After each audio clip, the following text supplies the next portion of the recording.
Hey student, how are you? Hope all are fine. So today we will study the ICSE pattern SST book of class 8.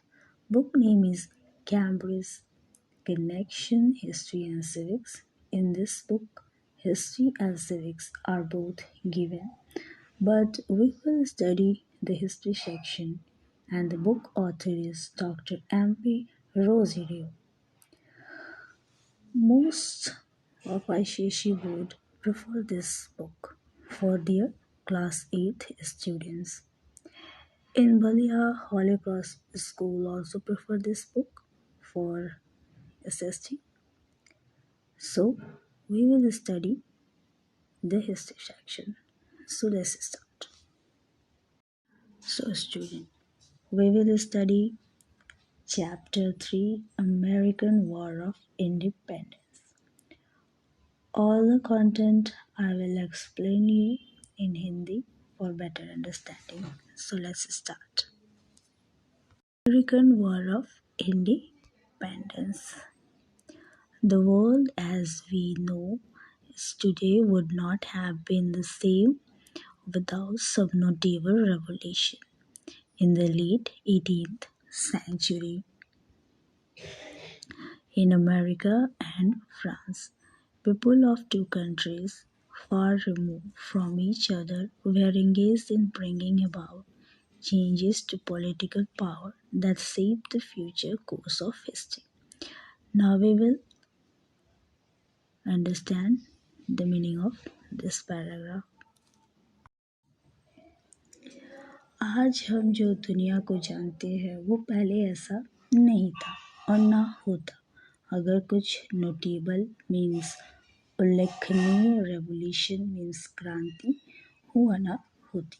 Late 18th century in America and France और America में कुछ क्रांति अगर हुई ना होती तो जैसी दुनिया में आज हमें चीज़ें देखने को मिल रही हैं वो देखने को ना मिलती। आगे जो है दो देश के लोग जो कि एक दूसरे से बहुत दूर थे like USA in north America continent and France in European continent में थे।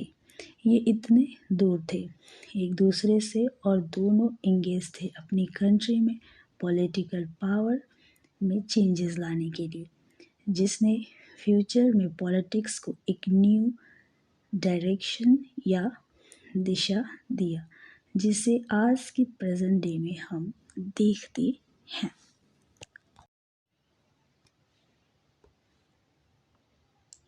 One hand, the American War of Independence 1775 to 1783 laid down the principle of democracy.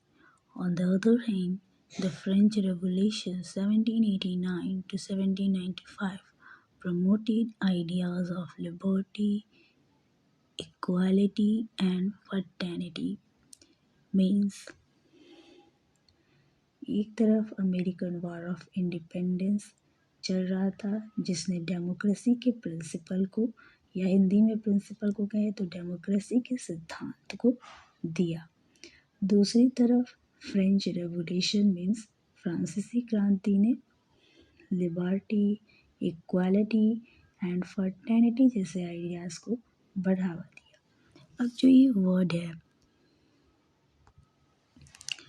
Liberty, equality, fraternity and democracy, इसका मतलब क्या होता है? जो वर्ड है democracy इसका मतलब होता है लोकतंत्र जहाँ की सरकार पीपल्स के द्वारा चूज़ की जाए। तो ऐसा प्रिंसिपल अमेरिका ने दिया। And liberty, equality and fraternity का आइडिया फ्रेंच रेवोल्यूशन से आया। तो लिबर्टी, इक्वालिटी एंड फर्टर्निटी का मतलब जानते हैं। लिबर्टी का मतलब होता है फ्री या स्वतंत्र कि हर इंसान स्वतंत्र होना चाहिए। Every human being are free, कोई किसी के सबऑर्डिनेट नहीं होना चाहिए। इक्वालिटी का मतलब होता है इक्वल या समानता, हर इंसान इक्वल है, कोई बड़ा या छोटा नहीं है। सबको एक जैसे अपॉर्चुनिटी मिलना चाहिए, सबको एक दृष्टि से देखना चाहिए। ना कोई मेल बड़ा है, ना ही कोई फीमेल बड़ी है, सब एक जैसे हैं। सबकी एबिलिटी एक जैसी है और सबको एक ही अपॉर्चुनिटी मिलनी चाहिए। फर्टेनिटी फर्टेनिटी का मतलब होता है भाईचारा। मतलब कह सकते हैं इंग्लिश में means feeling of friendship and support between people. Fraternity का मतलब होता है लोग एक दूसरे के साथ प्रेम भाव से रहना चाहिए और सपोर्ट करना चाहिए।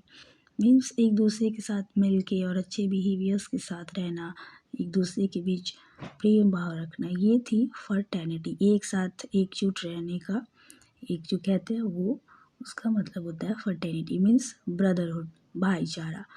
फर्टेनिटी का मतलब होता है। सो चलिए आगे हम पढ़ते हैं।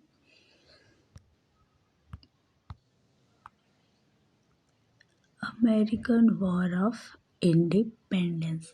The American War of Independence or the American Revolution is a landmark event in the history of the modern world. The American War of Independence was fought between Imperial Great Britain and its 13 colonies in North America, which resulted in the birth of new nation, the United States of America, under the leadership of George Washington. ये paragraph ये कह रहा है कि American war of independence जो था, वो कह सकते हैं ये मॉडर्न वर्ल्ड के हिस्ट्री का टर्निंग पॉइंट या लैंडमार्क था, जिसने मॉडर्न वर्ल्ड को डेमोक्रेटिक प्रिंसिपल से इंट्रोड्यूस कराया। अब ये अमेरिकन वॉर ऑफ इंडिपेंडेंस क्यों हुआ, क्या रीज़न थे होने के, किसके साथ हुआ, क्या इसका रिजल्ट आया और क्या रीज़न थे क्यों हुआ, किसके साथ हुआ। तो जो अमेरिकन रेवोल्यूशन जो था ना, वो इम्पीरियल का मतलब होता है शाही। तो जो इम्पीरियल ग्रेट ब्रिटेन, जो ब्रिटिशर्स थे, उनके और उन्होंने जो अमेरिका में अपनी 13 कॉलोनीज़ जो बना के रखी थी। कॉलोनीज़ का मतलब होता है जहाँ ब्रिटिशर्स अपना कब्ज़ा बना लेते थे, उसे अपनी कॉलोनीज़ के अंदर ले लेते थे और उससे वो अपनी कॉलोनीज़ बना लेते थे। तो उन्होंने अमेरिका में अपनी 13 कॉलोनीज़ बना के रखी थी। तो ग्रेट ब्रिटेन और अमेरिका के 13 कॉलोनीज़ के बीच में अमेरिकन वॉर ऑफ इंडिपेंडेंस हुआ था। अब आगे देखिए क्या होता है।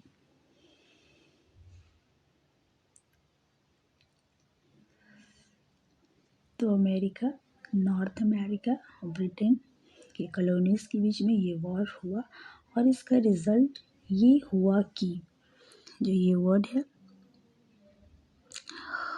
Resulted in the birth of new nation. इस कह रहा है कि इस वॉर की वजह से जो जॉर्ज वाशिंगटन थे, जो कि अमेरिका के फर्स्ट प्रेसिडेंट थे, उनके अंडर या उनके नेतृत्व में या देख रेख में एक न्यू नेशन का जन्म हुआ। मतलब न्यू नेशन बना, उसका नाम था यूनाइटेड स्टेट ऑफ अमेरिका। जब 13 कॉलोनीज़ और ग्रेट ब्रिटेन के बीच वॉर हुआ, तब जॉर्ज वाशिंगटन की देख रेख में एक न्यू नेशन का जन्म हुआ, जिसका नाम था यूनाइटेड स्टेट ऑफ अमेरिका। ये जो जॉर्ज वाशिंगटन थे, यही अमेरिका के फर्स्ट प्रेसिडेंट थे। नेक्स्ट लाइन है, Christopher Columbus discovered the New World in 1492 and paved the way for future journey across the Atlantic Ocean कह रहा है कि जो Christopher Columbus, as you know कि कोलंबस ने अमेरिका की खोज की थी। यहाँ लिखा है क्रिस्टोफर कोलंबस ने 1492 में न्यू वर्ल्ड की खोज की, अटलांटिक के पार। मीन्स जो क्रिस्टोफर कोलंबस जो है वो इटालियन था, तो इटली और नॉर्थ अमेरिका के बीच अटलांटिक ओशियन आता है। Well I show you the map. जैसा कि आप देख सकते हो, ये है अमेरिका और इधर है यूरोप, एंड यहाँ एक छोटा सा इटली है और बीच में अटलांटिक ओशियन है। तो यही कह रहा है कि वो अटलांटिक के पार उसने खोज की, किसकी? तो अमेरिका की। अब आइए देखते हैं, ये जो अमेरिका है ये यूनाइटेड स्टेट ऑफ अमेरिका है, जिस पे ग्रेट ब्रिटेन ने कब्जा करके रखा था इसके इन पार्ट्स पर। किस पार्ट्स पर कब्जा करके इससे कॉलोनीज बनाई थी? तो उसका ये ईस्ट पार्ट। तो आगे हम इसके बारे में पढ़ेंगे। So Christopher Columbus discovered the New World in 1492 and paved the way for future journey across the Atlantic.